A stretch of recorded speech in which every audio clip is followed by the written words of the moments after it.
सुबह के 4 बजे स्नेहा अभी सोई ही थी कि डोर बेल बजी। उसे समझ में आ गया था कि सास ससुर आ गए हैं। वह द्वारिका और गुजरात घूमने गए थे। स्नेहा की बिल्कुल इच्छा नहीं थी उठने की, क्योंकि उनके आने की खबर तो पहले से ही थी। तो रात में ही उनका कमरा सेट किया और भी काम निपटाए। उनके बिस्तर पर फ्रेश चादर बिछाई। सोते सोते भी रात का 1 बज गया और अब सुबह सुबह उठना, पर क्या करें, मन मारकर उठना ही पड़ा। दरवाजा खोला, सास ससुर अंदर आए। स्नेहा ने तुरंत पैर छुए, सामान अंदर किया। तब तक उसके पति अबीर सोए ही हुए थे। तभी सास ने आवाज दी, बहू, बाथरूम में गीजर ऑन किया है कि नहीं?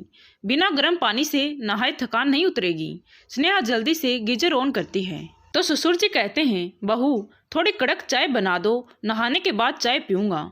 वो दौड़कर किचन जाती है और चाय के लिए दूध पानी मिलाकर पतीले को गैस चूल्हे पर चढ़ाया। तब तक सास ने कहा, गंदे कपड़े एक बाल्टी में डाल दे बहू, और फिर गर्म पानी से नहाने चली गई। नहाने और चाय पीने के बाद सास ससुर सो गए, पर तब तक सुबह के 6:30 बज गए थे। अब तो थोड़ी देर बाद अबीर को भी ऑफिस जाना है। अब तो उसे नाश्ता और टिफिन भी बनाना होगा। ओह, पर उसे रह रहकर नींद आ रही है। लग रहा है थोड़ी सी झपकी ले ले, लेकिन फिर टिफिन बनाने में देर हो जाएगी। वो चुपचाप थोड़ी उनिंदी सी नाश्ता बनाने लगती है। अबीर सोकर उठते ही चाय मांगते हैं। फिर अबीर को चाय देकर फटाफट टिफिन पैक करने लगती है और अबीर को आवाज लगाती है, नाश्ता टेबल पर लगा दिया है, जल्दी खा लो। अबीर तैयार होकर आते हैं और नाश्ता कर ऑफिस निकल जाते हैं। स्नेहा देखती है कि 8 बज चुके हैं और अभी मुन्नी सोई है। वो जल्दी जल्दी सबके लिए नाश्ता और दोपहर के खाने का भी कुछ कुछ इंतजाम करने लगती है, क्योंकि मुन्नी उठेगी तो उसे कोई काम नहीं करने देगी। फिर सब काम का सिलसिला गड़बड़ा जाएगा। बिना किसी देर के वो झटपट किचन में काम करने लगती है। काम निपटा कर मुन्नी के पास जाती है तो देखती है मुन्नी अभी भी गहरी नींद में है। सास ससुर भी अभी सो रहे हैं। वो भी थोड़ा सुस्ताने लगती है। अभी मौका है, वरना मुन्नी तो बैठने भी नहीं देगी। शाम को उसकी ननद प्रीति आती है अपने अम्मा बाबूजी से मिलने। खूब बातें होने लगती हैं।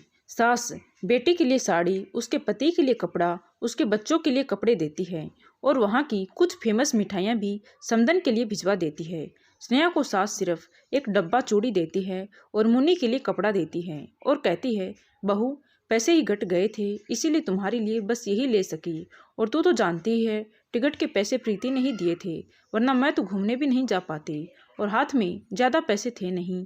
ये ले एक डब्बा चूड़ी, अपने माँ को दे देना, ये मैंने खुद के लिए लिए थे, प्रसाद के साथ रख लेना, खाली हाथ समधन जी को प्रसाद मत देना। स्नेहा देखती है सास ने उसके मायके के लिए कोई मिठाई नहीं दी है और चूड़ी भी एकदम साधारण। तो सास से कहती है, माँ जी, इन्होंने तो कहा था कि प्रीति दीदी को टिकट के पैसे दे दिए हैं और यात्रा खर्च भी 6,000 आपको दिए हैं, फिर भी पैसे घट गए। हाँ, दिया था अबीर ने, सास ने झेपते हुए कहा। स्नेहा दबे मुंह ही सास को उनके दोहरे व्यवहार का एहसास करा देती है और सास भी अंदर से समझ ही लेती है। सास का ये व्यवहार स्नेहा के लिए कोई नई बात नहीं थी। पिछले 4 साल की शादी में हर तीसरे चौथे महीने सास ससुर कहीं ना कहीं दूर या सामने यात्रा पर जाते ही हैं। जब से स्नेहा आई थी, लेकिन उसे लेकर या पूरे परिवार के साथ उन्होंने एक भी यात्रा नहीं की थी। जब भी सास ससुर कहीं जाते तो सास कहती, बेटी, दामाद ने टिकट करा दिया है, मेरा तो कहीं भी पूरा परिवार जाने का मन करता है। लेकिन बेटी 2 लोगों का टिकट करा देती है, अब थोड़ी कह सकते हैं कि बेटा और बहू के लिए भी टिकट कर दो। शुरू में स्नेहा को लगा कि हो सकता है ननद अपने माता पिता को टिकट देती होगी घूमने के लिए, लेकिन पति से बातों में पता चला कि टिकट के पैसे तो अपने जीजाजी के अकाउंट में ट्रांसफ़र करा ही देते हैं। ओह, तो सास बेटी के साथ मिलकर उससे घर की पहरेदारी करा रही थी और खुद जिंदगी के मजे ले रही थी। और ऊपर से जहाँ से भी आती तो बेटी और उसके ससुराल वालों के लिए ढेर सारा उपहार लाती और कहती, अब दामाद जी टिकट के पैसे दे देते हैं तो कुछ अच्छा उपहार तो लाना ही पड़ेगा ना उनके लिए। स्नेहा ने अबीर से कहा, अगले महीने हमारी शादी को 4 साल पूरे हो जाएंगे, चलिए ना कहीं घूमने चलते हैं। तभी अबीर कहते हैं, मुन्नी अभी छोटी है, ज्यादा दूर नहीं जाएंगे, चलो पूरी 3-4 घंटे का ही रास्ता है, वहीं चलते हैं। मम्मी पापा और दीदी जीजाजी से भी पूछ लें क्या साथ जाने के लिए? तो स्नेहा कहती है, अभी तो माँ बाबूजी घूम कर आए हैं और दीदी भी अपनी एनिवर्सरी पर गंगा घाट घूमने गई थी, तो हमें तो नहीं पूछा था और ये तो सिर्फ हमारा दिन है ना, तो क्या हम दोनों और मुन्नी काफी नहीं है? अभी ठीक है कहकर ऑनलाइन टिकट के लिए अप्लाई कर देते हैं। देखते ही देखते जाने की तारीख भी नज़दीक आने लगी। तो एक दिन ननद घर आई तो स्नेहा ने कहा, दीदी अगले हफ्ता हमारी शादी को 4 साल हो जाएंगे, हम लोग पूरी जाने के लिए सोच रहे हैं।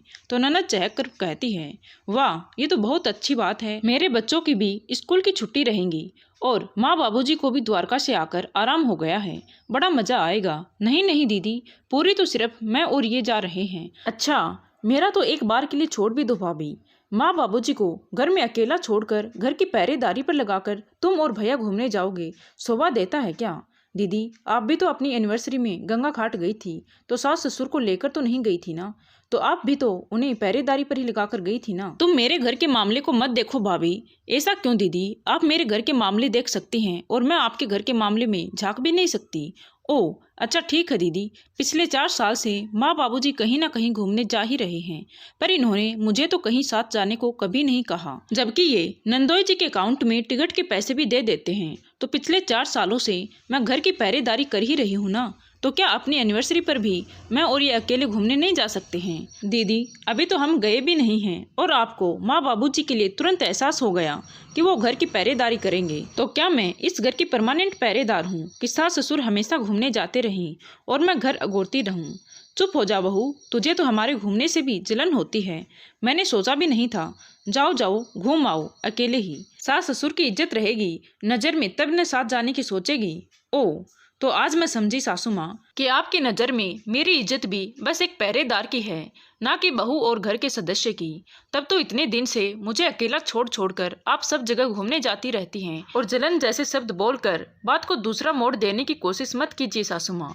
बात बस इतनी है, घर की पहरेदारी सिर्फ मेरी ही जिम्मेवारी नहीं है, इस बार ये जिम्मेदारी आप उठाइए, तो अगली बार फिर आप घूमने जाएंगी तो मैं उठाऊंगी। भाई घर खाली भी तो नहीं छोड़ सकते, चोरी होने का भी खतरा है। अगर हम सब एक साथ घूमने जाएंगे तो ये जिम्मेवारी प्रीति दीदी को उठानी पड़ेगी। और सास ननद बहू के इस जवाब से एक दूसरे को कौतूहल भरे नजरों से देखने लगी और समझ गई कि बहू को अब छोड़ छोड़कर घूमने नहीं जाया जा सकता है। और बहू मुस्कुराते हुए पूरी जाने के लिए तैयारियों के बारे में सोचने लगी। धन्यवाद दोस्तों, कहानी अच्छी लगी हो तो प्लीज वीडियो को लाइक शेयर करें। Thank you.